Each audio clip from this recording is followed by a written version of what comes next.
get funky. Alien 8 UK. I'ma get crazy. I'ma get loose. I'ma get hazy, hazy, hazy. I'ma take a ride. I'ma take a ride. I'ma take a ride. I'ma take a ride. I'ma take a ride. I'ma take a ride. I'ma take a ride.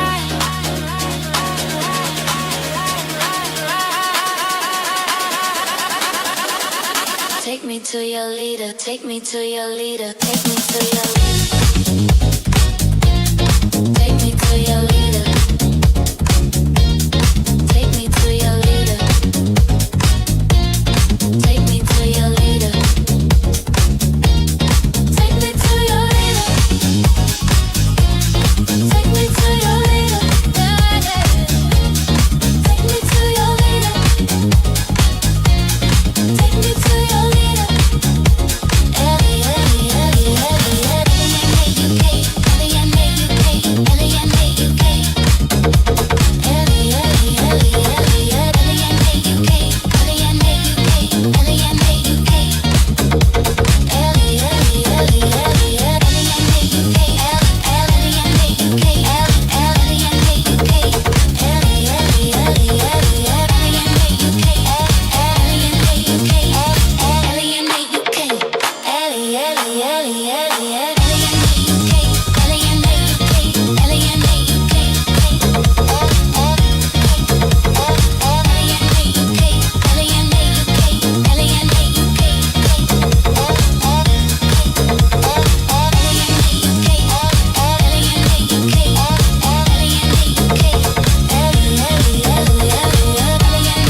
Signal acquisition initiated.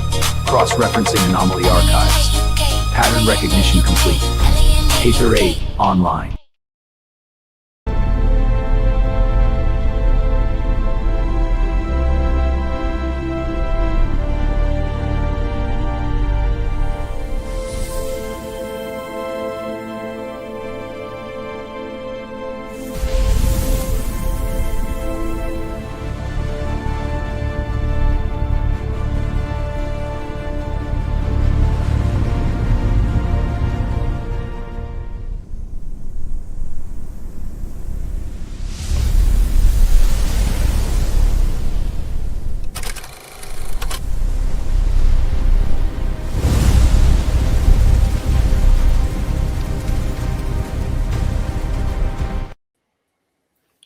Hello, hello. Welcome to a special Tuesday edition of Alien 8 UK, just in case anyone wasn't sure what it was called.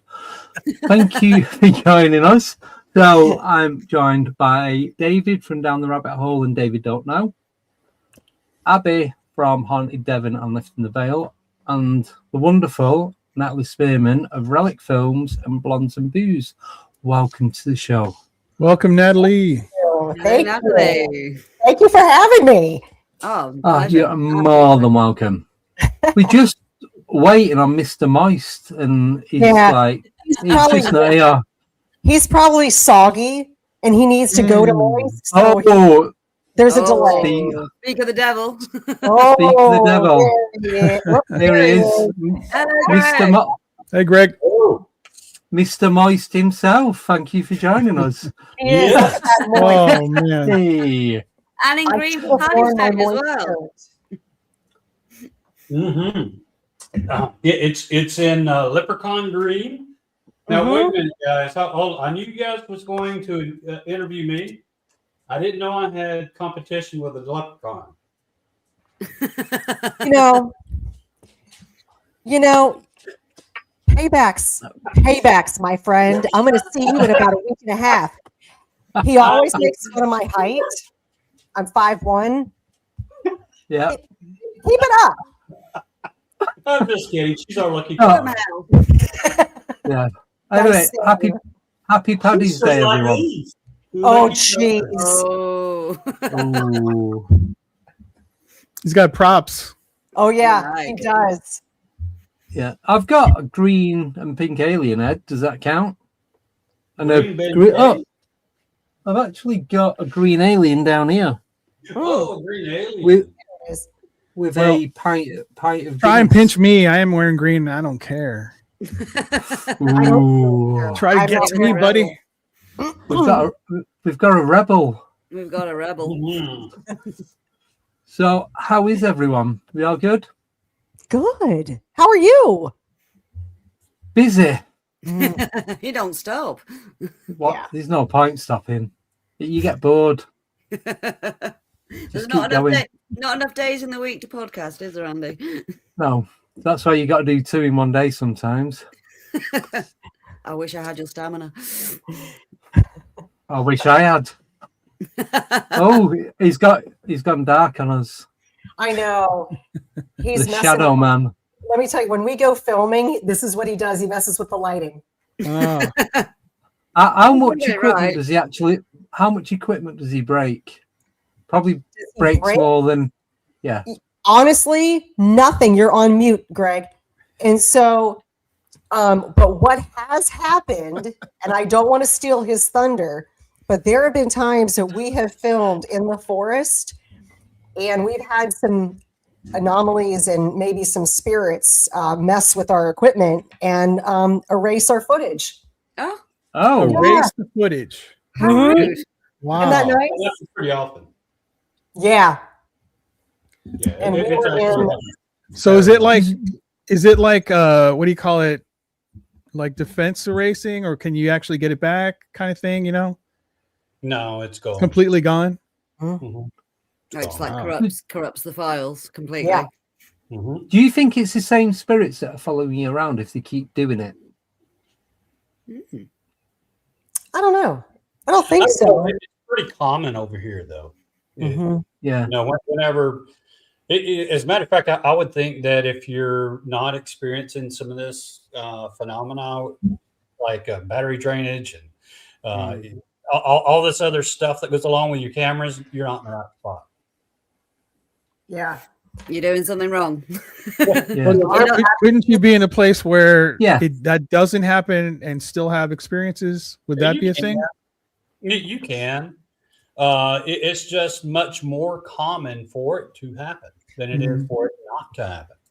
As a matter of fact, we did what? Four episodes of Beyond the Ordinary at the in between the lakes, and every one of those episodes had something wrong with it.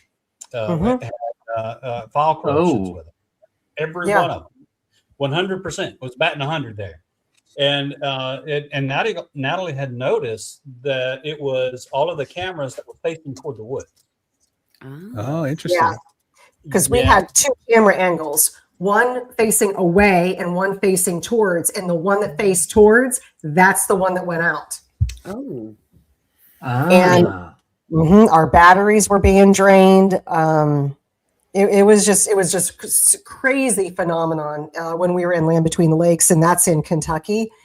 And it was just, we had a lot of activity every single day there, which was incredible. Yeah. But again, we worked really hard on these episodes, and then to come back, and we thought maybe somebody had accidentally hit the camera or hit a button, but it was every single one. Every single time that we filmed, it was gone. It absolutely was. And at first, I was a little bit frustrated with my help. You know, I was like, hey, you know, they accidentally hit something that they didn't know about or something like that. But it was the phenomenon that was messing with them. Do you think the physical environment could have an impact on that as well? Obviously, if there's ley lines or high energy lines impacting with whatever strangeness is going on and whether activity is going on at the time, it's like a combination of the two. Oh, absolutely. Location has everything to do with it. And Location. Mm-hmm.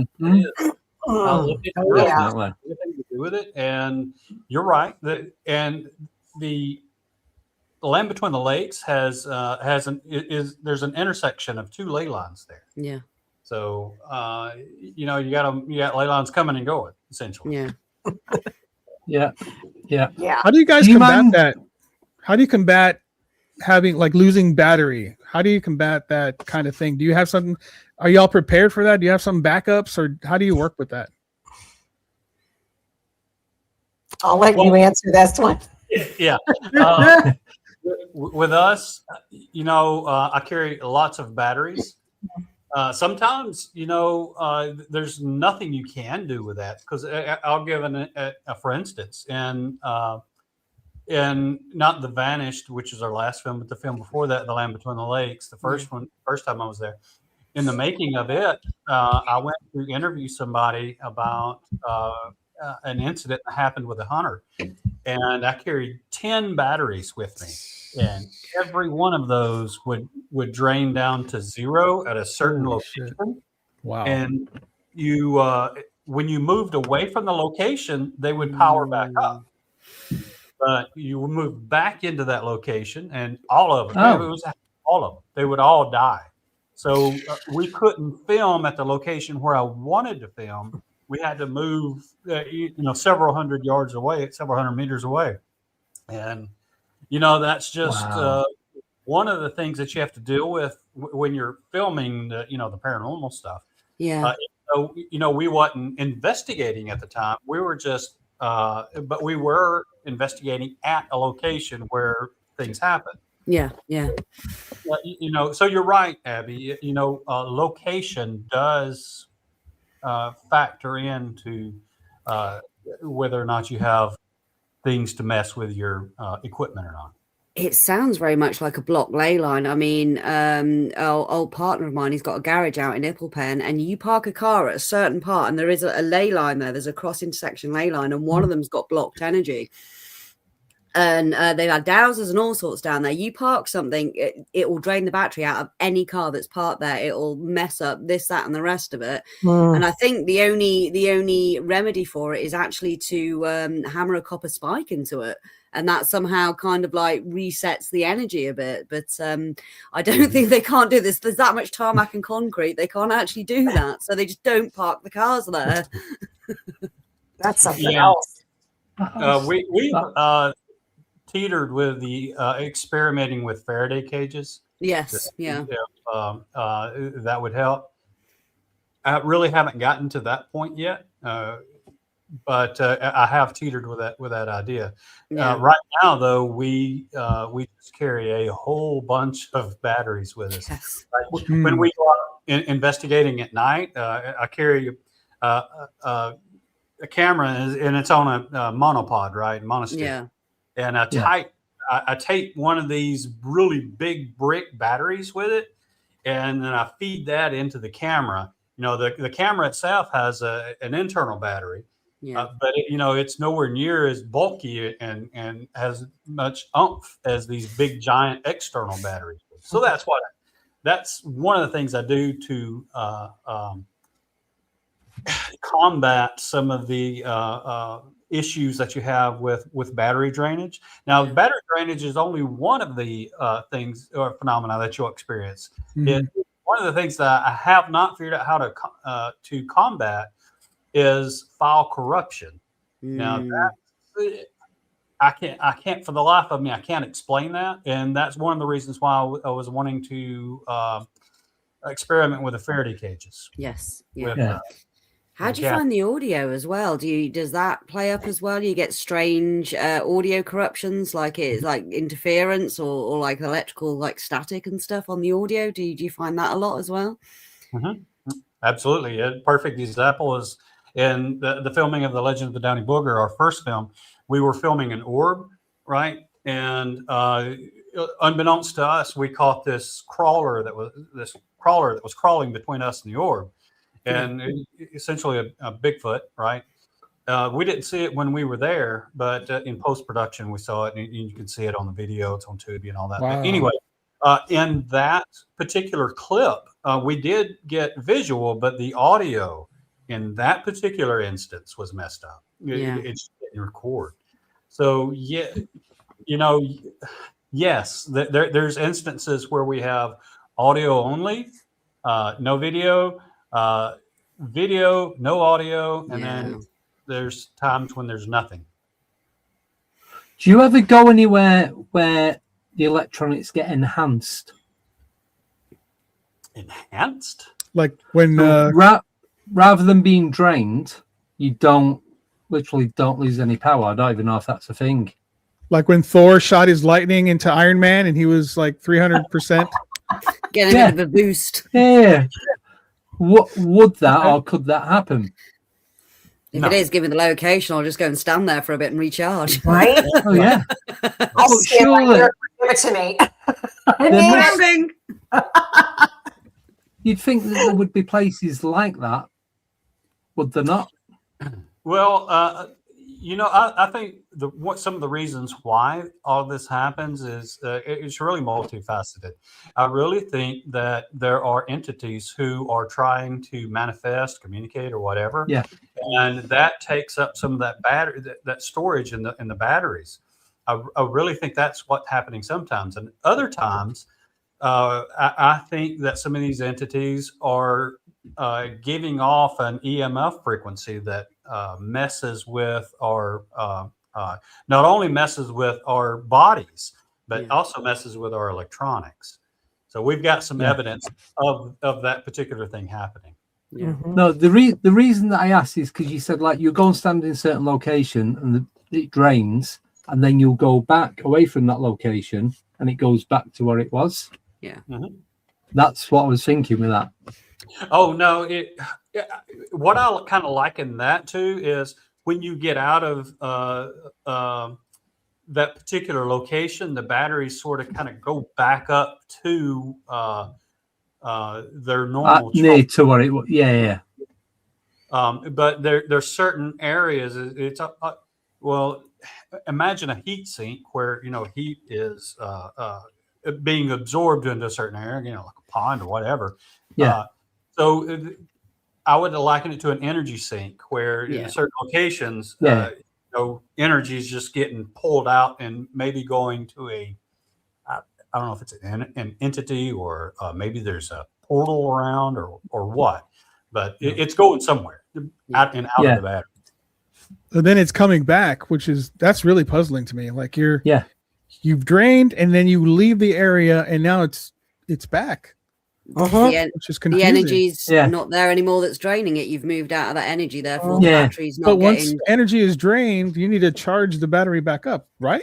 Or am I not necessarily physics not really work in this scenario? Or okay, imagine this. You're in your car and you got close to a dead battery and you go and it almost goes down. You wait for a few minutes and it goes right back up, right?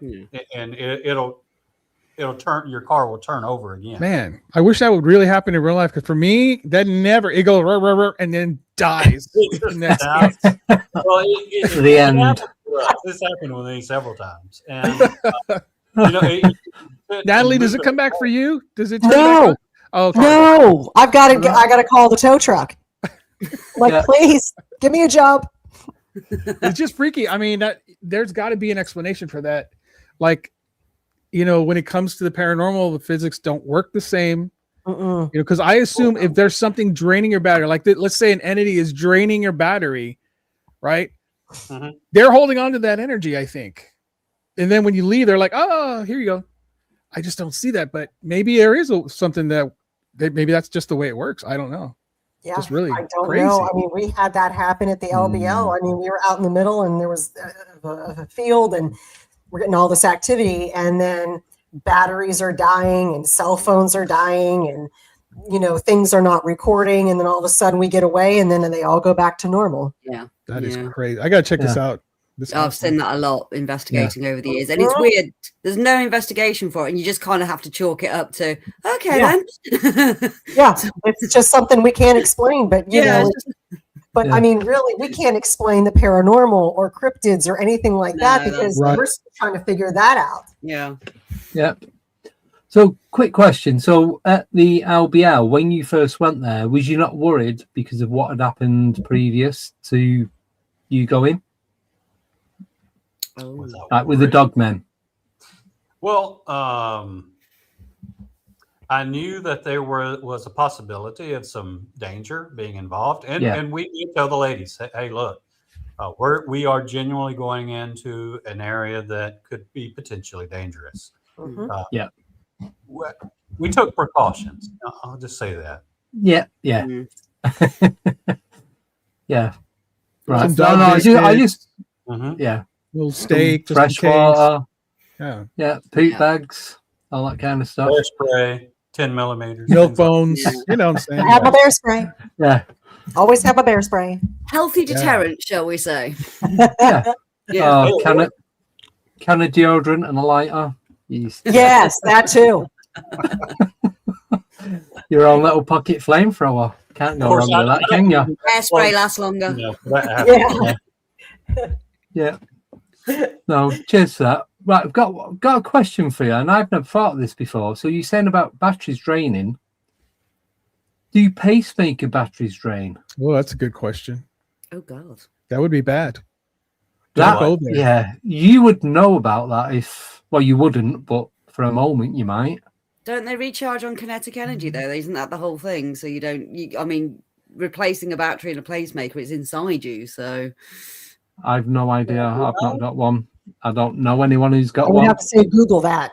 yeah, For sure. the I uh, the Yeah. I don't people wanna- I know with pacemakers, it's underneath the skin. So I Mm-hmm. think Yeah, Mhm. it's, a kinetic energy that, like, you get the kinetic watches and no, then the pulsar watches. Yeah. I'm hoping it's like that. Just Yeah.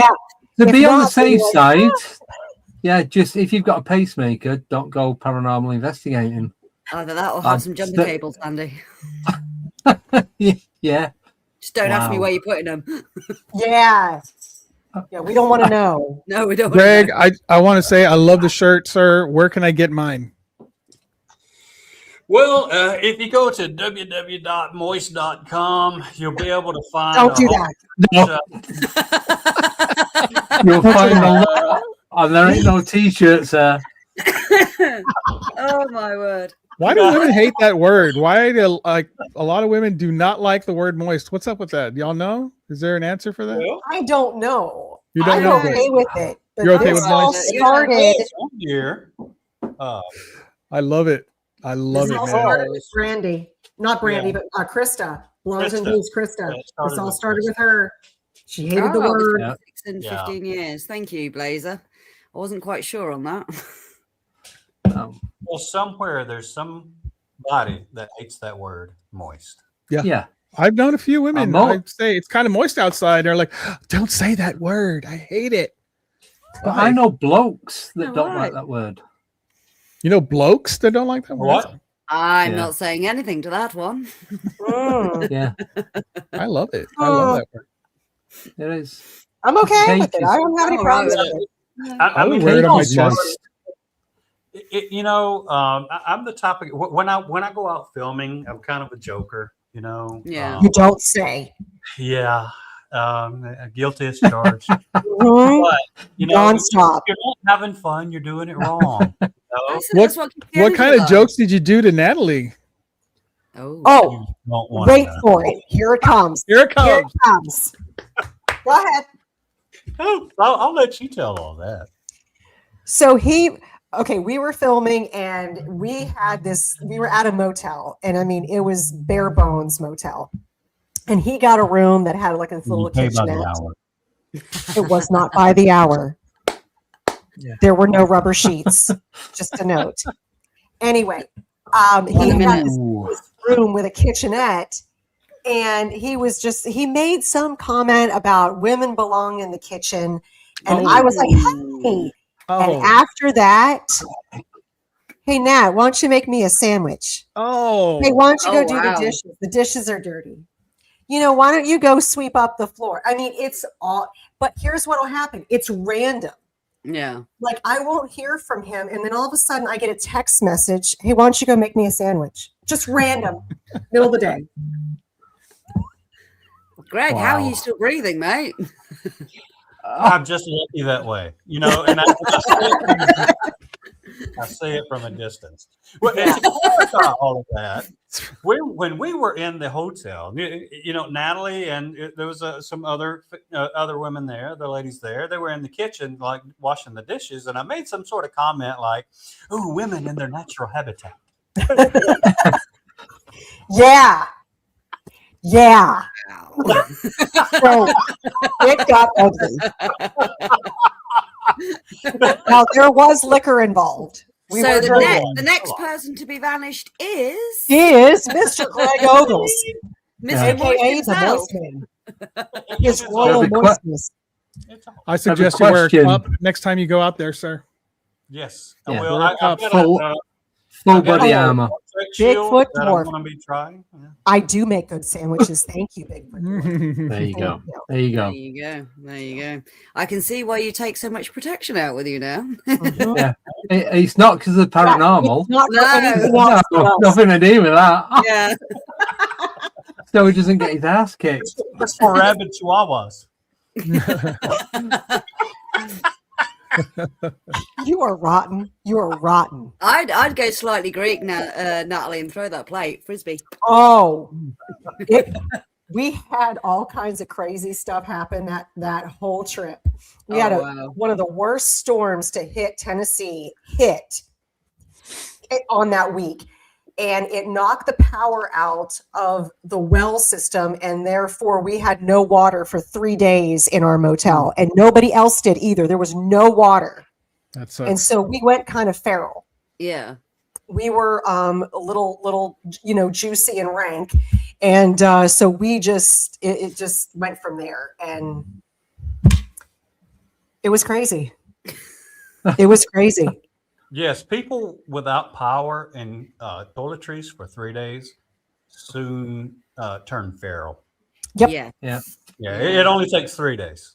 I was going to say, you're only ever 48 hours away from anarchy, really, aren't you? That's right.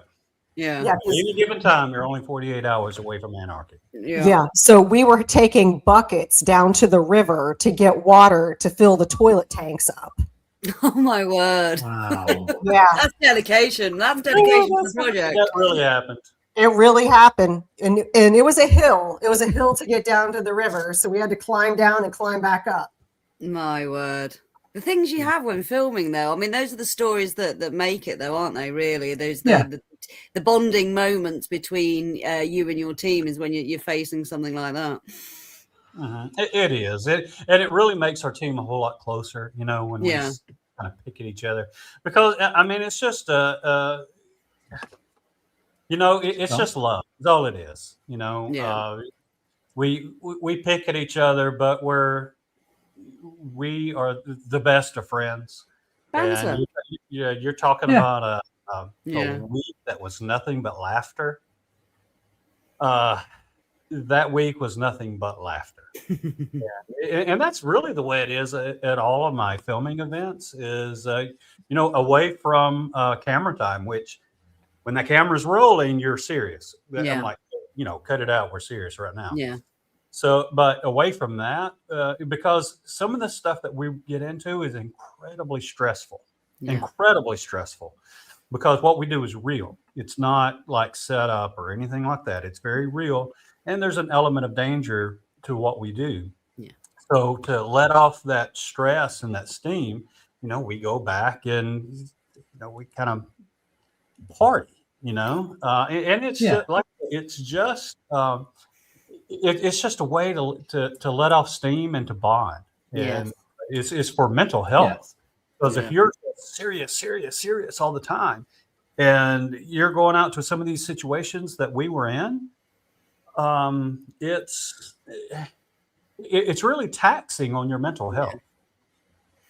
And it drops the energy for the investigation as well, doesn't it? As well, so you're low mood, you're low energy. The team's not doing well, morale's not doing well. That's not the way to be doing it, So It becomes right stale. back, guys. Yeah, it becomes stale. But it's like we're doing the podcast as well. Yeah, we take it serious, but we also like having a laugh, because if you can't have a laugh, what's the point in doing it? Exactly. Exactly. Again, if Yeah. you're not having fun, you're doing it wrong. Yeah. So, Exactly. but, And if you it know, feels like work, give it up. Yeah. yeah, We have Right. a lot of fun, though. We do have a lot of fun. In fact, I have to say that I have not laughed that hard in years. Hmm. It was good. Yeah. It was. Good. but you Good, know, good, good. when we did the Vanished, you know, we actually caught some really unique evidence.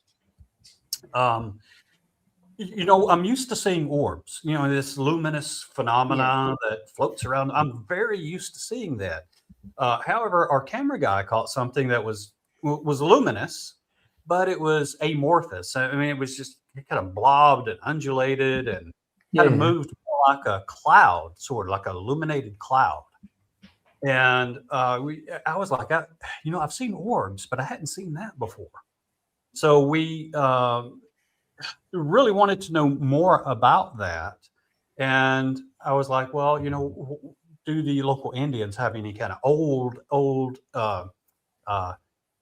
legends about something like that happening? And, you know, sure enough, I started talking with one of the folklorists, and he started to describe this thing called a raven mocker.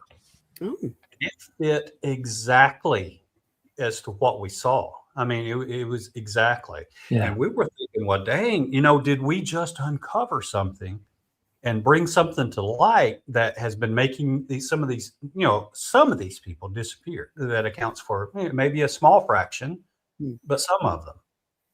And we were sitting here hoping that, you know, if just by the acknowledgement of such an entity existing, if somebody watches that film and they know what to look for, just maybe they won't become one of those that's vanished. Yes. Mhm. Yeah.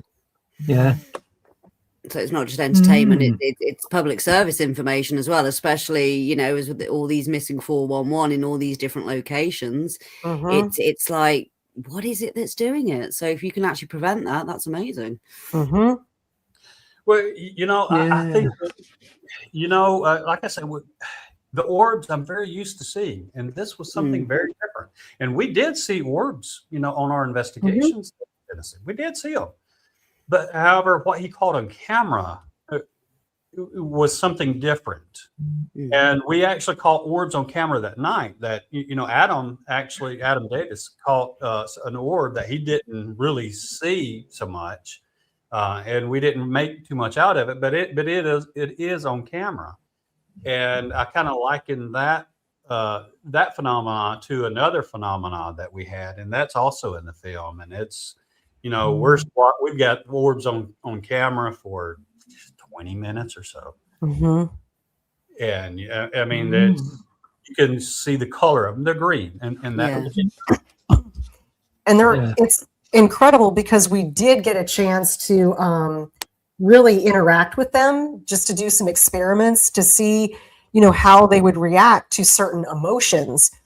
And so when we were very quiet, they almost got bored and started to move away. When we were laughing and having fun or singing or dancing, they would come in very close. So there's some intelligence there behind it. And it was it was a lot of fun for us. I'm sure it was fun for them too. But yeah, I mean, we didn't really realize that they were reacting with our emotions. Yeah. And that was, I'm sorry. Go ahead. no, go ahead.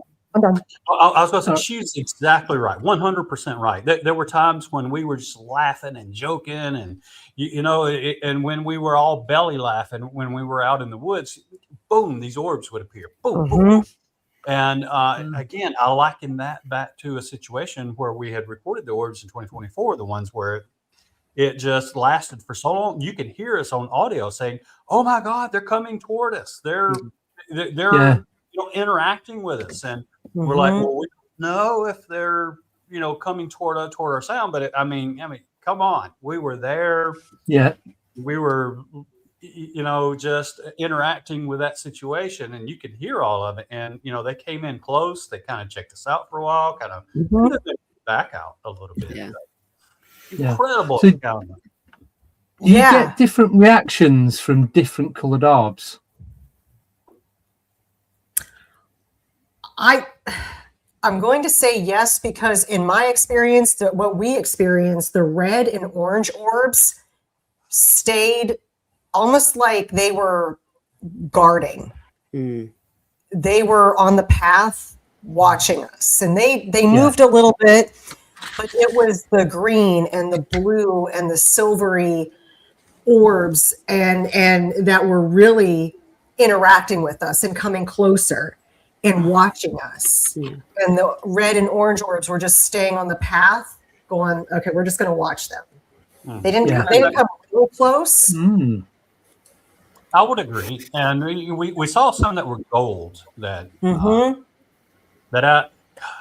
they were extremely bright when they appeared. I mean, I don't know how to describe it. Extremely bright when they appeared. They would appear briefly, right? And you know, but they kind of stayed maybe 20, 15 yards away, maybe that far away. Yeah. They wouldn't get any further away, and they wouldn't come any closer.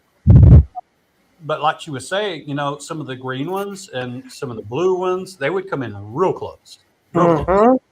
And I've had on 2 occasions where orbs came within arm's reach. So if I wanted to, I could have reached out and grabbed it if I wasn't so startled. Wonder what happened though if you did. Got a question relating to that from, I can't say that. Did they act like foxes? They act like foxes. Like they came like when you, came when you back away when you. I'm guessing that's yeah. You're like, okay, I've tried this.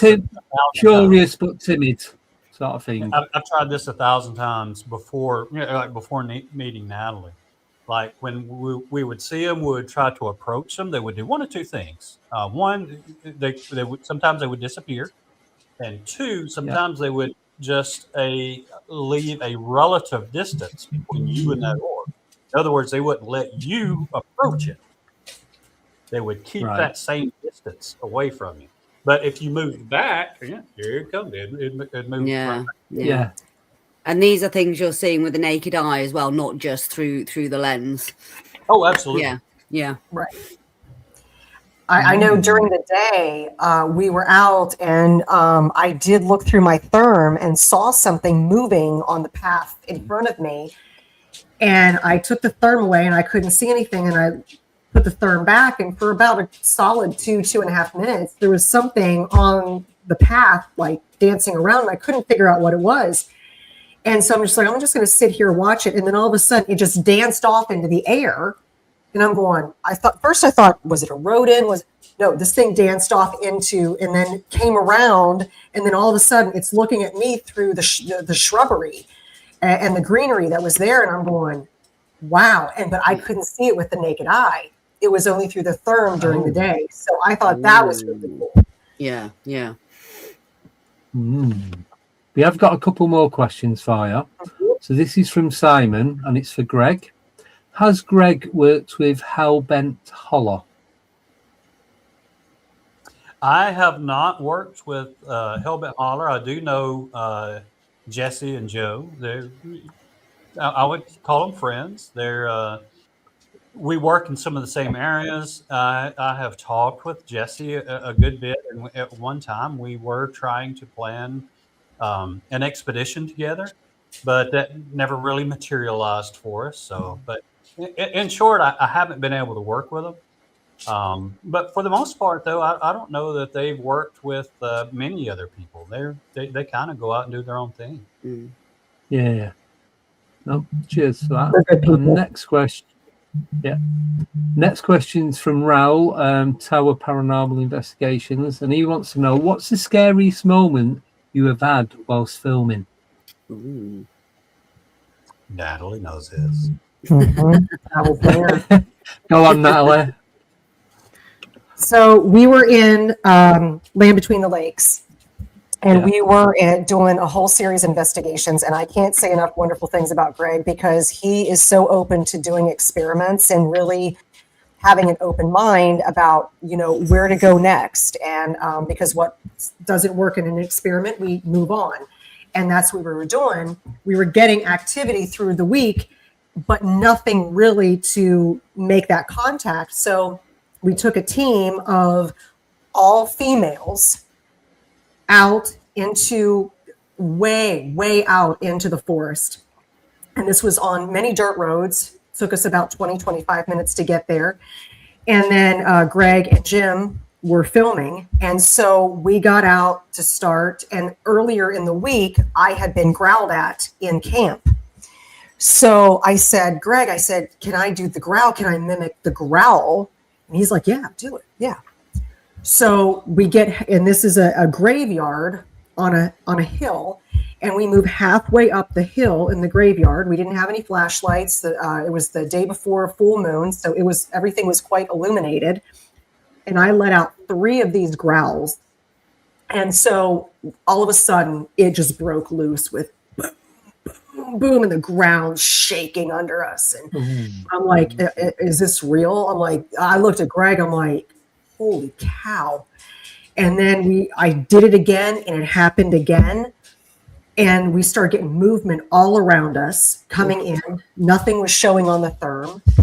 And I look at the top of the hill at the tree line, and I noticed that there was a light, like a bluish white light illuminated behind a tree. And I'm going, are you guys seeing this? They're like, yeah. I'm like, nobody knew what that was. And I'm like, we got to keep an eye on this. And we're all kind of keeping an eye on it. And, we're doing howls. And then a couple of the girls got sick, physically sick, lightheaded, nausea. It was just, everything was coming at us at one time. We're hearing strange sounds. We're having a weird dog bark behind us. And this is all just happening all around us. So our heads are on a swivel right now because it was all happening. And then I'm noticing that this light up above on the tree line, it's now more prominent as all this activity is going on. And it's in the perfect shape of an oval. And it's a bluish white with little sparkles around it. And I'm going, is everybody seeing this? And they're like, yeah. I'm like, nobody is. I'm like, I don't even know what this is. It's just weird. And like all this movement and everything's happening. And then we hear this weird car go by that there's no road over there, but there was a weird car that went by with loud music, but it wasn't there. And so it was just a lot of strange things were happening. And then all of a sudden, Greg goes, I'm going to let out a growl. And he lets out this really like, rah. And then I look at this thing, this light up above, and this thing comes crawling out of this oval on all fours. This long, lanky thing comes crawling out. Oh. And it's going like this on all fours. And I'm going, we got a crawler. We got a crawler. And I'm going, oh God. And so Kristen, who had a therm, is looking for it. She goes, there's nothing on the therm. And then another one comes out, crawling out. Oh. And then a third one comes out. And all 3 of them are on all fours, not moving in unison, but they're all moving like this. And so Kristen's looking, and she's like, they're not coming up on the therm. There's no heat signatures. But we're seeing it. Yeah, yeah. And meanwhile, there's more movement around. And this weird dog keeps barking in the back. And I'm looking around, and I'm like, everybody just keep your head on a swivel. Is there anything else coming from around us? I heard Greg yell. And as I looked, he took his gear, his camera from one hand, took it to the other, reached for the gun. And I looked, and there's a crawler charging us like a gallop. Like I'm like, hook, and I grabbed my bear spray and I lunged because I'm like, I don't even know if it's even going to work. No heat signature. We don't know what the thing is. Yeah. And I blast it, and of course it stopped, but we had to retreat because it's bear spray, and we're all coughing. So we retreat back. It's now back up there with the other 2, still moving all weird. And as we move down the hill and we get to the base of the hill where our trucks were, we hear what we what sounds like a woman's scream behind us. Jim, the other cameraman, whips around and he goes, I've got something in the field. And Kristen runs over with her therm. She goes, I have a large bipedal creature standing in the field watching us. And meanwhile, we're having more movement come in from all around us, and red orbs are showing up on the in front of the truck, behind the trucks. And it's like they're moving in and moving in and moving in. And then that's when the batteries died. And then that's when, gear wouldn't record and phones were dying. And we're like, and by this time we are like, what is happening right now? You're getting flanked, massively flanked. Yeah. So that was the first time you had to pull your pew out, right? It is, and what I'll add into this story is that I didn't see the portal, nor did I see them come out, because I was filming the girls, right? And I was busy looking into the display screen, and I had very little night vision, my natural night vision myself, because I'm looking into this bright display screen. Yeah. And, I'll look up to where, all that commotion was happening. Mm-hmm. And then this thing is just gallop charging us. It's on all fours, but it looked so weird. I mean, it's very startling, and it was moving fairly quickly. So that's the first time that I've ever had to pull out my pew-pew. Did you discharge? No, I did not. What do you think it was? To this day, I still don't know for sure, but I will say I think a rake accurately describes. Okay. It. Wow. Yeah.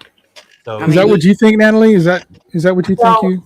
Afterwards, we were a little dumbfounded. When we went back to base camp, I sat by the fire for a good solid hour just staring. Yeah. Because I couldn't really grasp what had happened, because so much had happened in a small window of time.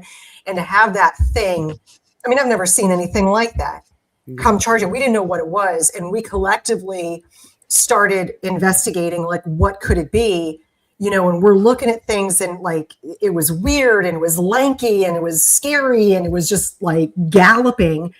And after some research, it appears to be a rake. Yeah. And it was just to have no heat signature. Yeah. Yeah. She absolutely saved it from getting 17 10-millimeter sized holes in it. Yeah. I will say that. But would it have made a difference? I know. Regardless of how evil something is, I'm always like, no, let's not hurt it, And I'm like, if that's the right or wrong, I don't know. But I'm like, okay, bear spray will, and if that didn't work, it was going to be full of holes, so it's going to be full of holes. But, I will say, we had to retreat back because of all the bear spray. And when we got back down to the bottom of the hills, when, like Natalie said, battery drainage was just, like I said, they had the larger batteries attached, larger external batteries, and it was just too much to overcome. Then the batteries just gave out, and these red lights, you could see them on the road, on the little gravel road that we were at. They were in front of our truck, behind our truck, and there was a small little knoll that was real close to us, where the year before a Bigfoot had come from and then retreated back to. Yeah. So even though we were really, really surrounded, I think what happened was that the girls came out in a real challenging mode, and then after I had screamed or did my little roar, I was challenging whatever was there. And in retrospect, what I think they wanted to do was establish dominance. Mm-hmm. And once they established their dominance, then things kind of settled down a little bit, Very territorial by the sounds of it. They wanted you off that hill. Yeah, it's like you've come with aggression. We're going to show you force, sort of thing. Exactly. Yeah, Exactly. Yeah. And Exactly. So they have you- were, yeah, they were very much trying to take our like focus, like look up here, look over here. We're screaming back here. There's a dog Yeah. over here. There's strange Well, noise there's, over here. there's something coming up. Yeah. Here, Yeah. look here, look here. Every direction. Yeah, and it was like, and so we got in really tight, and we were all like looking outwards because we didn't know what direction they were coming from. Yeah. Very Jurassic Park. Very clever girl. Right. Very clever girl. Yeah. Indeed. But I mean, it wasn't just Natalie and I. You know, there's a group of ladies there. I mean, what, 7 or 8 of us? Yeah. There. Yeah, there were like 7 of us, and so we all, and I know Jamie and Melissa got very sick, very sick. Amy and Kristen, they were okay, but I thought it was weird. Amy and Kristen were fine, and they are the ones that had the thermal cameras. Oh. Ah. Hmm. Do you think it was some sort of infrasound or something like that was affecting them? I don't know. Well, this is some of the evidence that we came out. I don't think it's so much infrasound. I think it's EM waves. Yeah. Yeah. Yeah. I really think that's what it is now. Because, I mean, we have physical evidence of that. Oh, wow. There was an instance where right up behind our base camp, we were doing an investigation. And I had gotten very sick. I mean, so sick that I was having to be kind of assisted out from the location. And at the exact same time, there was somebody that was just down the hill from us. He had a EM meter. The EM meter went off, and it pegged into that dangerous zone. And he said it was the only time he's ever had that EM meter peg out into that dangerous zone. It just happened to correspond when I had gotten sick. So, and there were other instances when I had filmed The Land Between the Lakes in the first film, where we were in this Bigfoot encounter, and you're hearing these growls just, you know, every time we take a step forward toward these things, it would start growling. Now, I went back and did an analysis of the audio, and we didn't catch anything up under 98 hertz. So we didn't catch any kind of evidence of infrasound. So, and you would have think that if there was ever an instance of infrasound, that would have been it, because my camera guy just absolutely went berserk. He just went nuts. Yeah. Directed energy weapons for cryptids. I don't know if that's scary or not, to be fair. Well, I mean, you know, in his defense, I really do think that it was an involuntary impulse. Yeah. So it really triggered your fight or flight, whatever that word is I'm trying to say that she stole. It really triggers the fight or flight, right? Okay. So it took some time to get him calmed down, but we didn't capture any infrasound during that. And I know that's going to be controversial to say with some, but I don't think it's infrasound. I think it's something else. I think it's more, you know, I think it's more EM related. Yeah. That also explains what happens to some of the cards, the SD cards that we have. And, you know, the audio, all of the digital stuff, the battery drainage. Yeah. So that's what I think it is. I'm not saying I'm right. I'm just saying that's where evidence that I've gotten, that's where it really points toward. High EMF will muck you up anyway. You've got bad electrics in your house. Yeah. You know about it, you know? Yeah. So have you been back to that location? Oh, absolutely. We went to, well, I haven't been back there since November, and that's when we had the encounter with the Ray. I'll call it the Ray. But since then, I have not been back there. Are you planning on going back, or would you just not bother? Yeah, absolutely. I mean, that place is a hot spot. Whether I'm filming or not, so if you want to encounter something, the Land Between the Lakes is the place to do it. You know, Oh, that, if I come over to the States, oh, I'm so there.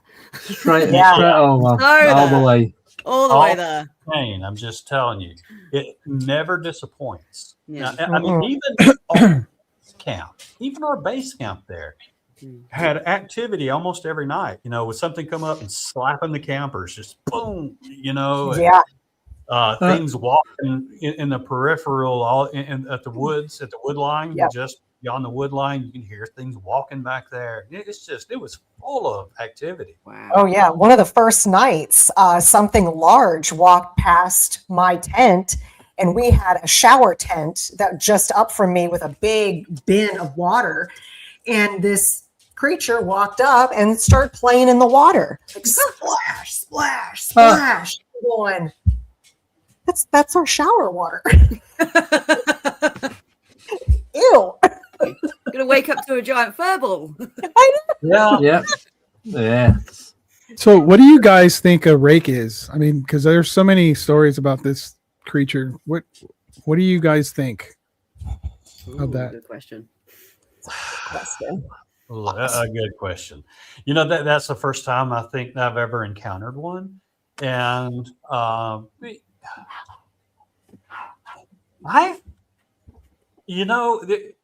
from what Natalie saw, they're not from here. They're from somewhere else, and they're able to traverse portals. Okay, I think the same thing about Bigfoot. I don't think Bigfoot's from here. I think they're able to traverse portals. So, since we were challenging things, I wonder if if there's some sort of hierarchy of entities out there that, and just for example, will Bigfoot turn around to say to the rakes, "Hey, go take care of that"? Yeah. So, Yeah. are they the lap dogs of the Bigfoot? Is what I'm. Yeah. I agree. I agree. It's almost like, here's Bigfoot. You know, this is my domain. There's somebody coming in my yard. Send the pit bull out. Right. Yeah. That's what I see. That's kind of the feeling I got, because the Bigfoot were like, we don't want to take care of this. Send the dogs out, and here they come. Yeah. Like I said, to my knowledge, I haven't had a lot of experience with the rakes. That's the only experience I've had with them, and that's it. I can't say that I want to repeat it, but I would like to study it from afar. But however, I don't think we would have gotten that reaction had we went in all passive and just, "Ooh, Bigfoot, are you here?" No, we went in, doing an experiment, trying to make contact, and we certainly got that. Man, you know what just hit me? A night vision drone. Capturing all of that activity. That would be something to get, be good. Yeah. Wouldn't that be something? Oh, if they used an EMF though. You know, we did an experiment earlier in the week. One way to find out. Yeah, we did an experiment earlier in the week where we did go in very passive and very kind and very sweet. And, we were singing, and because when we went in, you could feel the tension. You could feel that there was something there, and there was a lot of anxiety in the air. And then we started singing, and then all of a sudden it just became very calm. Like, okay, that's great to note, but that's not what we're here for. We were hoping to lure something out, like, "Ooh, what is that?" And that didn't happen. They were like, "Okay, now we're calm." So we had to, go back to the drawing board and recalculate. It's like they're spiritual creatures almost. Like they can respond to positive energy. Kind of thing. Exactly. Reacting to it, Exactly. Very interesting. Yeah. I've got Go ahead. quick question. Sorry. Can I just ask you this before, because I will forget? So what if these rakes and Bigfoot and orbs are all the same thing, but they can shapeshift depending on what energy you're giving out and what's going on? And that's why they vanish and they appear and everything else in between. I 100% agree. I think they're all the same thing. However, my own personal opinion, and I'm not saying it's right, but it's my own personal opinion from data that I've collected, is that they have to traverse the orbs. They have to traverse the portals in orb form, in energy form, so that they don't degrade the organic form.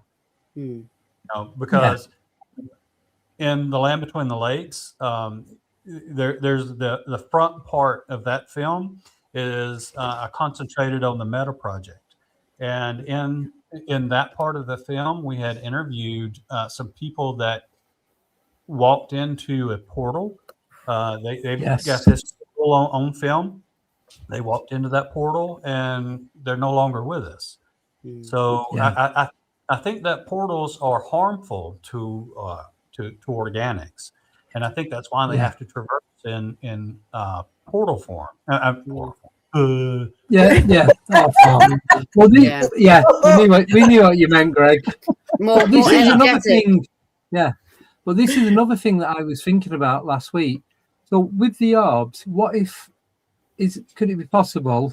Not anything's possible, but if the orb is the consciousness, and then when they're in our plane, our dimension, they're using the energy to form into a solid figure. A solid being.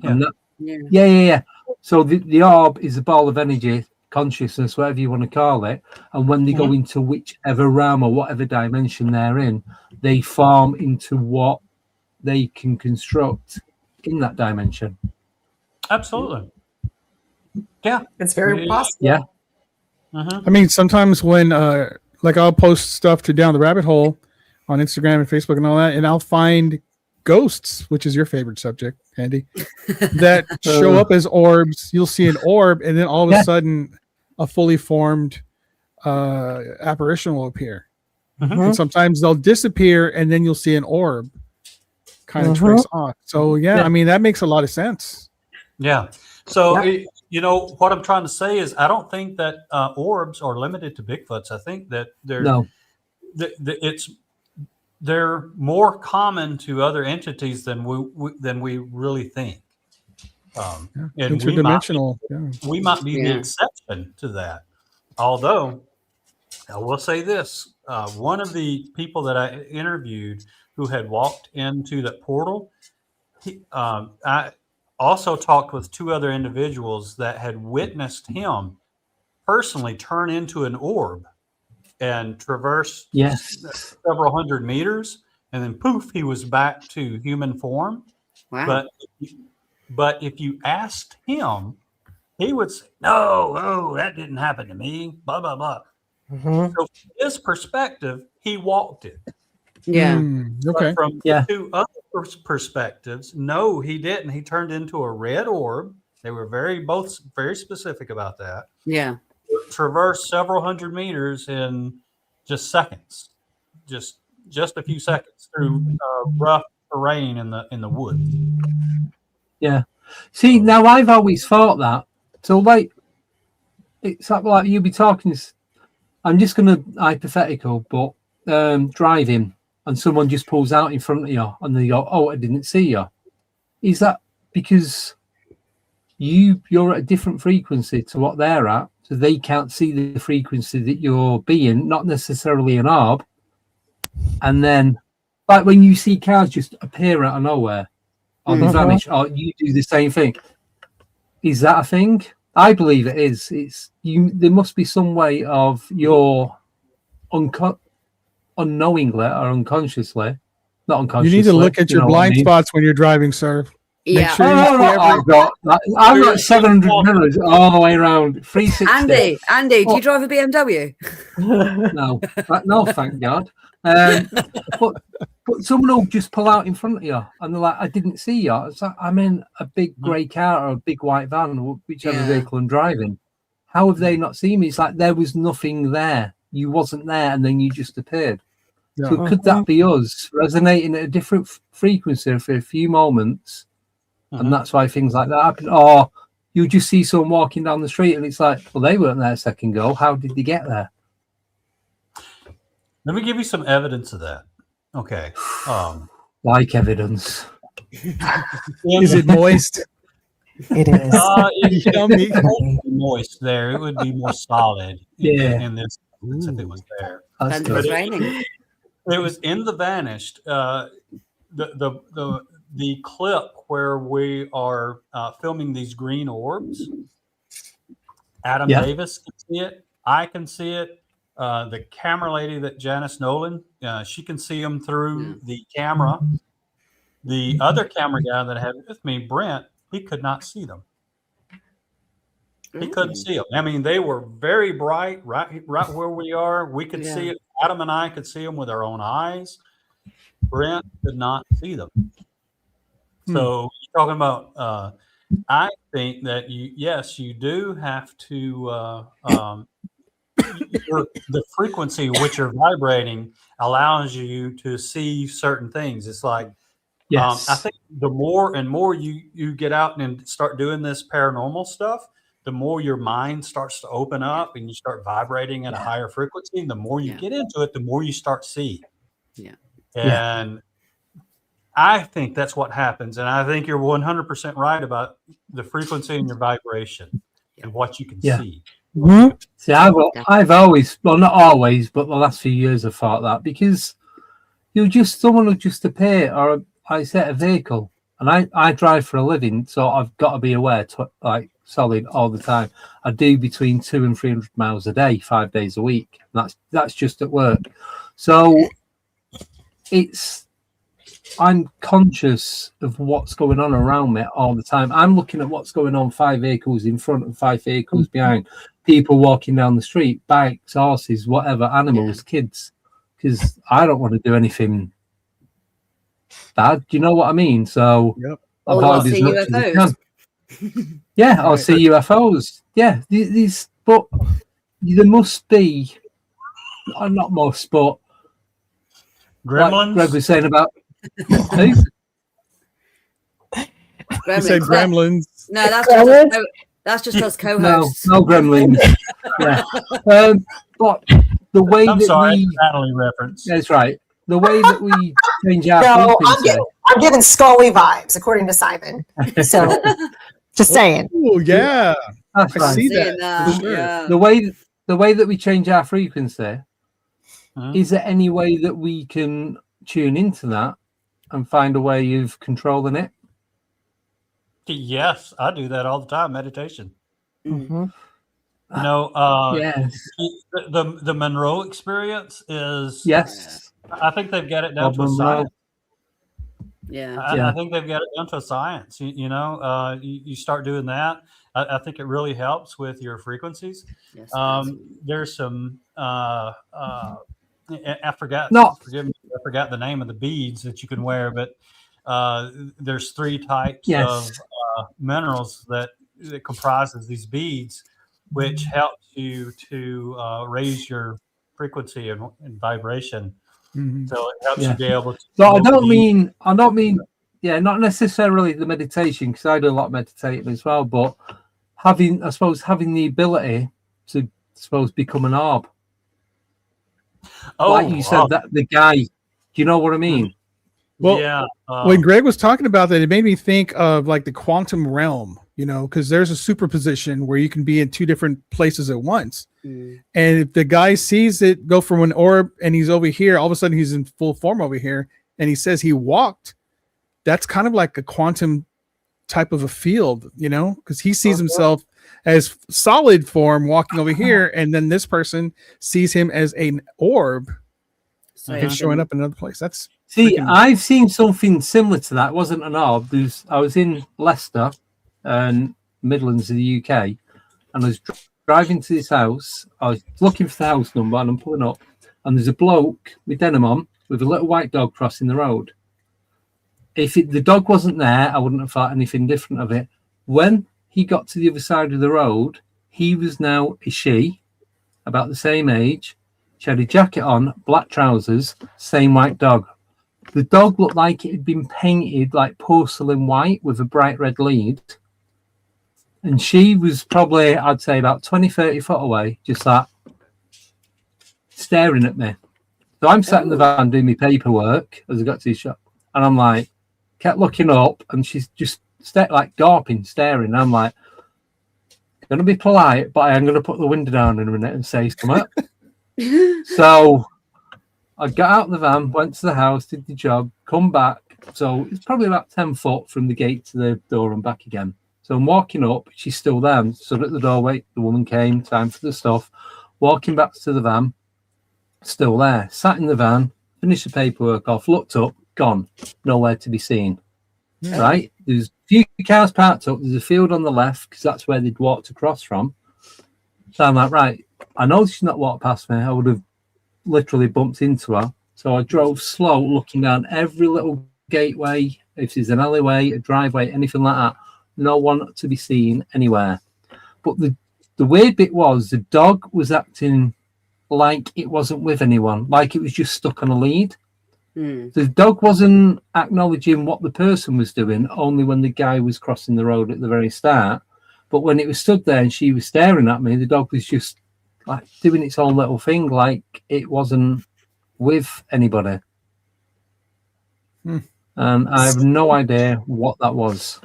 The creepy gawping, that's what gets me. It's that face. That's Yeah. you know? Like the Dementors in Harry Potter. Yeah. What is that? But doesn't that make you think maybe she was experiencing something looking at you, going, Yes. there was nobody there, or there was somebody different there, and now you're there. And maybe So she could have seen the van, but nobody in the van, and the van drove and parked up. right. So someone she sat could next be to you. On experiencing both something ways. at her end too. Sure. So I mean, maybe if there was a Yeah. timeline slip, or you But changed the fact timeline. that the guy that crossed over, and I only noticed him more because he looked like a guy that I used to work with when I was still in Manchester. But he had a denim jacket, denim jeans on. And it was the same dog. The dog didn't change, but the person did. Oh, Wow, that's so cool. creepy. That proper messed with my head for a long time. Still does. when I Yeah. think about it. Yeah. That is a bit. Yeah. I don't know how I'd react to that one. I'd be checking like my back seat and next to me at the same time. If I've got I someone was. staring in my back I was laptop, like, I was driving down the road at 2 miles an hour, checking both, even though there's a field on the left and houses on the right. I'm looking up every gateway. If she'd have gone up any gate, even the nearest one, I would have seen her going just before getting to the door. It was literally seconds. She couldn't have moved that quick. Well, she could, because she did, because you weren't there. But you know what I mean, though. It's just Mimic comes to mind. Yeah, creepy as hell. Yeah. they're scary. Yeah. You've had a couple of those experiences, Greg. Oh. Well, yeah, you know, as far as like mimics goes, I've had things to mimic my voice, and for whatever reason, you know, like when I'm out in the field or whatever, I'll address somebody as like, "Hey, Natalie," "Hey, Janice," or I always go say, "Hey," you know. It's just a habit of mine. And when I first started to get into this, was in West Georgia, and I was at a particular location, and Janice, who used to be in our group, and she was unpacking, getting ready to set up her camp, when she heard, "Hey, Janice," in my voice. It came from up under her truck. And again, you know, I'm a trickster, right? You know, I like to play pranks and stuff. And she thought it was me. But I was in the bathhouse, taking a shower. You know, I'd already set up my camp. And no, I was going to get ready to go to bed that night. Well, when I got back into camp, you know, she was like, "Hey, you know, what kind of tricks have you been playing on me?" Because, you know, well, it did it twice to her.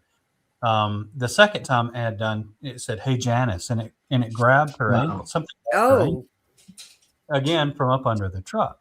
Yeah. You know, again, I was first getting into it, and I didn't know.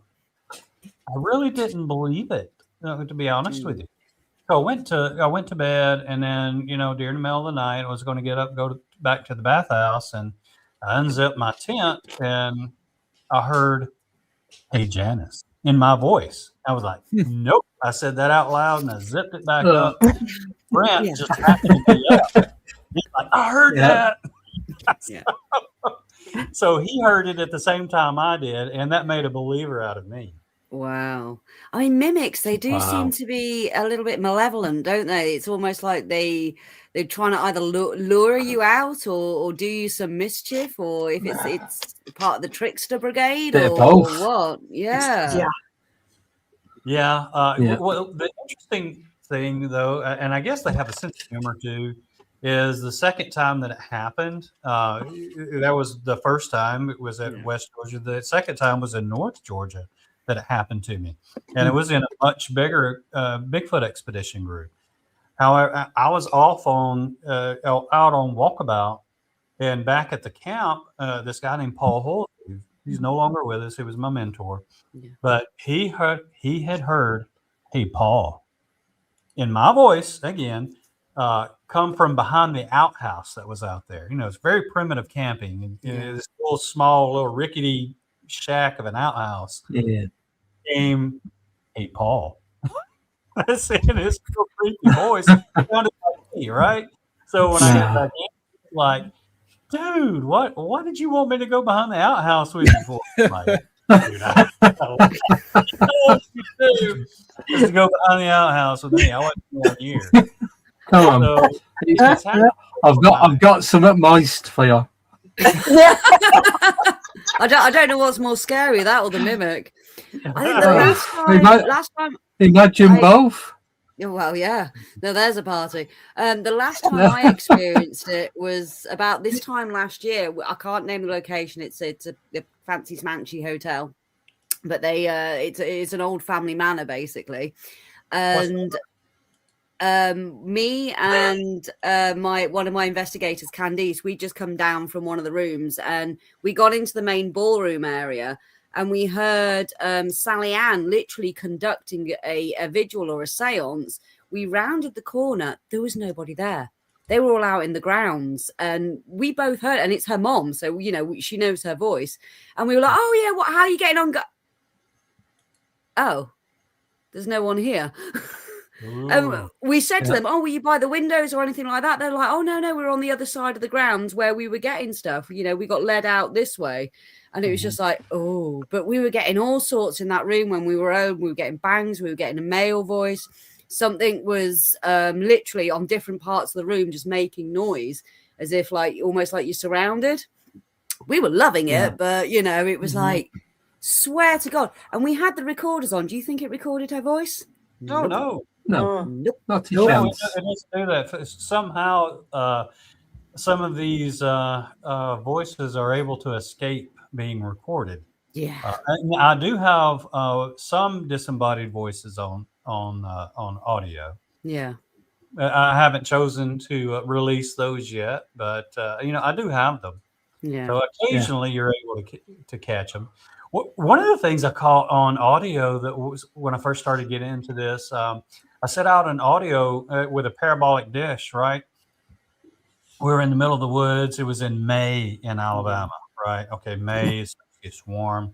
And we've got this little troublesome bird called a whippoorwill. Oh. A whipper what? A whippoorwill. He sounds like a character. And, well, you know, they only come out at night, or they only sing at night. And one happened to part, I guess, about 2 inches away from my recorder. And, you know, it's awful to have to listen to this. But in between the chants of the whippoorwill, you could hear these Indian drums and the Indian chants going on. Oh, wow.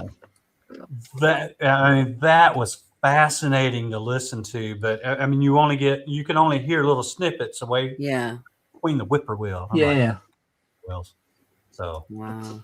Don't set out recorders in Alabama in May. Yeah. Those whippoorwills will get you. Yeah, we had that on the moors when we were filming with Daniel. We've had it before. You can hear drums going on, like some sort of rituals going on, because you get that at the moors a lot. You get a lot of rituals going on, but we could hear it, and it was just coming in and out, in and out. You couldn't hear it solidly. Mm-hmm. That's fascinating. Yeah. Right. Well, we are at the end of the show, unfortunately. Oh no! Seriously? Oh, No. that was fast. No. Absolutely. Well, we have got a few Noise. minutes, but so every time we get a guest on now, I'm going to ask them what they think this is. Yeah. Do you guys know what I'm going to show? I'm Nothing hoping dodgy, I know don't what worry you're about going to it. show. No. Well, I don't know what you're Oh. going to show. Are you going to take your clothes off? Oh, okay. Yeah. Gotcha. What? It's his little brother. There you go. Looks like my ex-wife.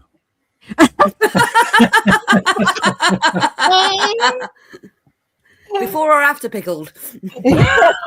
Well, it's I'm sorry. that's not even pickle. It's an alien in a jar. An alien in a jar? An Really? alien Apparently. in a jar. An alien in a What's jar. the substance in there? Water. What's the, just water? Just Water, Just not tap alcohol. water. I don't know what was in it before, but I did clean it out, and now it's just water. Water. Sorry. I was Need going to to say, if pronounce it's my any T's. kind of remains, For my what are you American soaking that in alcohol, my dear. It'll be preserving. Yeah. But when I did open it, it did stink of rotting cabbage. Nice. And it had been Wow. in that jar for at least 10 years before it was opened. Wow. Where did you get No. it? So there's a house, the person had died, who's doing a clear out, and it was my mate's nephew that he got this and was like, oh yeah, I love that. And he gave it to me mate and said he found it in his house. He wasn't allowed to have it in his house. Then 2 years ago, he said, I've got something you might be interested in. Sent me a photo that week, got my car fixed, went up to Manchester, bought it off him. And since then, it's just... And it's become the That's logo, what it is. Alien in a Jar. That's That's where great. That's where Alien 8 UK How many came fingers from. are on it? Three Three? fingers and a thumb. Okay, you know what that is? Prove That it, is mummy. that is one of those creatures that was found in South America that were mummified. Yeah, yeah. So I was just There was thinking. 5 mummies that was found. That's what it looks like. It looks exactly like I, those. I, Three I fingers. sent you the scans to it this week. Yeah. Would you say that was legit or a copy? Not that it makes any difference. 'Cause it doesn't matter for me. It's an alien in the jar, regardless of what it is. It is what it is, and that's it. Well, Ah. here's the thing with me. When I see that, it had the 3 fingers and it looked, Yeah. all that. Okay, well, and you're saying that was detail. found. Okay, you're saying that was longer than 10 years ago, right? Yes. Okay. At least. Well, those mummies were not found until like maybe 5 or 6 years ago, Something like that, like yeah. that. Yeah. And so I don't think that would be a copy of those mummies at all. Mm-mm. No. No. It came first. So all I'm going to say is, if you look this up on eBay, there's one. It could even be the same one because I don't know how long that post has been on eBay. It was a screenshot from Google. It was selling for $99,000, Wow. Holy cow. and they tagged it as a movie prop. Oh. But you couldn't tag it as real alien fetus, could you? If you think about it, I'd you're not say going to get away with that. Next time you go into the dentist, I'd just say, mate, can you x-ray this while you're here? I have held it. I'll, I know give how you an it extra feels. 50 quid. I didn't pay 99 grand for it because if it did, I Well, you wouldn't wouldn't need to be breathing for it driving, that would way. you? Yeah. No. I was gonna say. So I have cleaned the water, but there is a lot of detail, and I am going to take it with me when I go to conferences and everything. That But if you look at the eyes, the mouth, the nose, you can even see what looks like a vertebrae, Mm-hmm. the backside and the ribs and the shoulders. Anus as That well. It doesn't. All I'm going to say, it doesn't feel carved. Doesn't feel like wood. Doesn't feel like plastic, but it is quite solid. It's got a lot of personality to it. Right. So anybody in the chat who works in radiology, please give us a call, and we'd love to find out what this thing is. Or anyone in the conferences we're going to, if you're working in radiology. Yes. Yeah. So, like I said, I've had it for 2 years. The guy who I got it off roughly about 7 to 10 years, and then it had been in this house for God knows how long, up in Scotland. So I don't know. Do we have any history with the guy in the house? Was he kind of a researcher? He just he just had loads of stuff, and they'd gone in to empty the house and get rid of everything, and then this was found, and yeah, it was. Was the house formerly belonging to Aleister Crowley by any chance? No idea. That's all I know. So, and no, I am not selling it. No, but if there is any radiologists out there, Yeah, let me know. Yeah, Not for 99 grand, not for 150 grand. No. Nah. Because, like I said, how many people do you know that have one of them? And if I Just sell you. it, I don't have an alien ninja anymore. Yeah. Yeah, but you would have 150 grand, man. 3 years of no work. No. There's some people that a guy in the I forgot the professor's name that lives in Mexico, that he's a paranormal investigator, reporter, whatever. I keep forgetting his name, but he sort of took the bull by the horn with both the Boogosphere and these alien mummies. Yeah. He took the bull by the horns on those. Might be worth it to. I'm not sure if they could extract DNA from it now or not. No. We've got Ryan coming on next week. He's Josh. He works for Guy's, done a lot for the Boogosphere and all the rest of it. Yeah. It would be worth, saying, hey, do you want to check it out? Yeah. I just don't want to hand it to someone. I need to be there. I wouldn't either. No. I wouldn't. I will super glue it to my face if I have to. Mm-hmm. Yeah. Scalpel, very small sample on a slide, send that. Yeah. So, I just thought because of the Alien Ninja, which was the big turning point for the channel, from what it was to what it is now, I thought I do need to start showing it and ask the guests when they come on what their thoughts are on it. If it's fake, it's fake. If it's real, that's a massive bonus. But either way, it's cool. You never find out. Yeah. It is what it is, and that's all I can give you.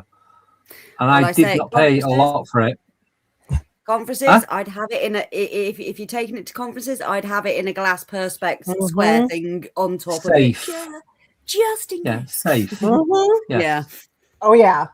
Protect that. Yeah. Oh yeah. Yeah, definitely. Otherwise, you're gonna have the Men in Black go oink. Yeah. So if you guys want me to send any images of it, for the moment I bought it, I took about 5-6 different images. If you want me to send them over to you so you can have a bit of a better look before I cleaned it. I would love. Yes, please. Yeah. Yes. I will send them over. Just before we go, I need to play this for Bigfoot Dwarf because I have promised to do something for him. Can't hear it, mate. You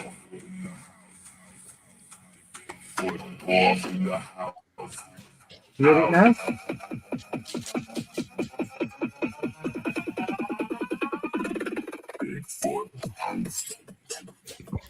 That's it. He asked me to do some music for him, so I was just going to give him that. So I'll send them images over, and I've done I did a little AI video of it smashing through the jar, which I think is pretty cool because then it grows big party teeth and everything. Pretty wicked. So, but thank you both so much for coming on. Absolutely amazing. A lot of fun. Always. Yeah. It was a lot of fun. And again, we've got lots of stories. So we took one or two of them in depth. particularly the orb stories and the stories at the LBL. Now, the first LBL stories, I haven't gone in depth on them yet, or the other next time. Ooh. Hey, Greg, where can we find your films? Where can we watch them at?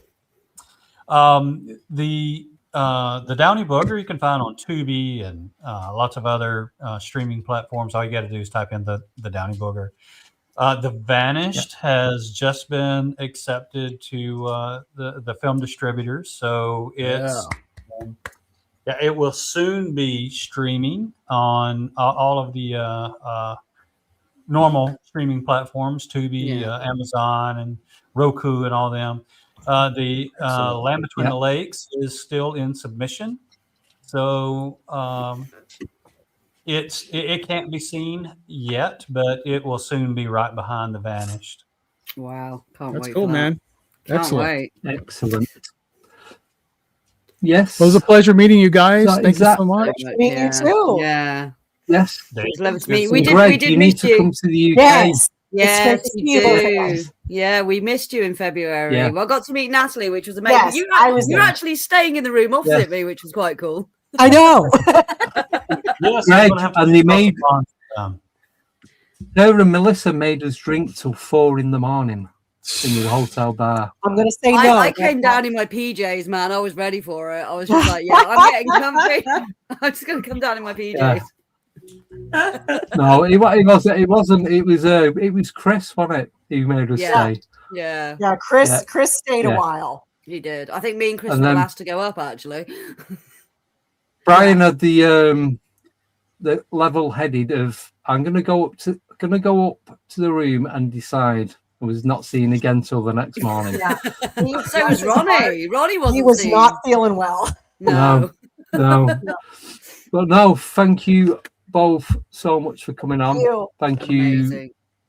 David and Abby, everyone in the chat, all the new subscribers, everyone asking the questions, everyone donating. Really do appreciate it. But yeah, I'll send them images across once we end this, because I will forget if I don't do it now. I'll remind him tomorrow if he does forget. I probably will Thank you, forget in about 5 seconds. I'll remind him. And then I'll forget to reply to Abby, and then I won't even know what I'm doing anymore. But No, I'll just that's do it. what he said does to me and send him 1,000,001 voice notes. So, you know. Not that many. Right. So, yeah, thank you both so much for coming on. I am back on tomorrow, myself and Nicole, where we're doing Encyclopedia of the Unknown, where we're doing the letter J. I'm talking about the Jacksonville Lizard Man, and Nicole is covering the Jersey Devil, both in the same area, which I didn't realise. So, yes, that's it. So, anything to add before we wrap this up? Are we all good? All good, big dog. Because Oh, good. Greg's smirking, and I'm thinking he's going to say Greg wants to something. make me a sandwich. He's more than welcome. Oh, yes. Nice. Come on, little Greg. Greg don't make the sandwiches. There you go. Right. Thanks again. Speak to you guys soon. Take care. See you all later. Bye-bye. Thank you. Bye.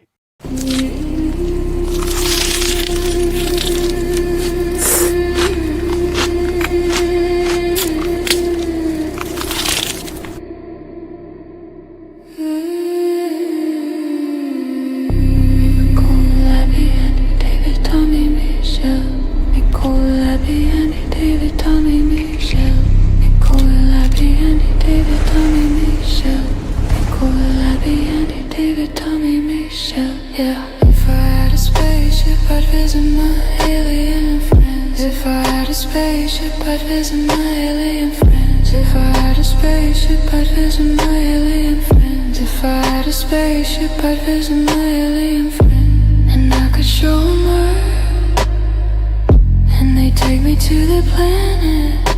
Yeah, and I could show them Earth, and they take me to the planet.